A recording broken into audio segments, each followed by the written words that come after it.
milyong pisong halaga ng shabu ang nasabat sa magkahiwalay na operasyon sa bansa.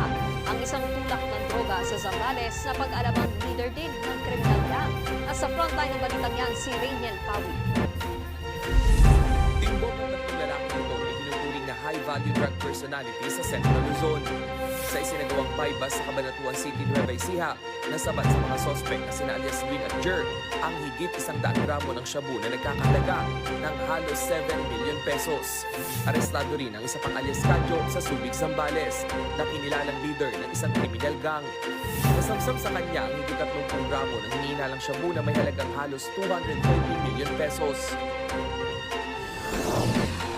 Sa Bacoor, Cavite, teklurin ang 3 pang high-value targets dahil sa pagtutulak ng droga. Nakumpiska sa kanila ang 3 kilo ng hinihinalang shabu na nagkakahalaga ng higit 20 million pesos at kasama ang 2 baril.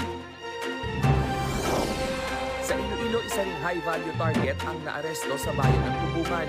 135 grams ng shabu ang nakumpiska sa sospek na may halagang halos 1 milyong piso.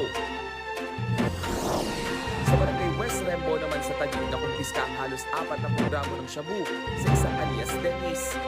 Nagkakahalaga yan ng halos 250,000 pesos.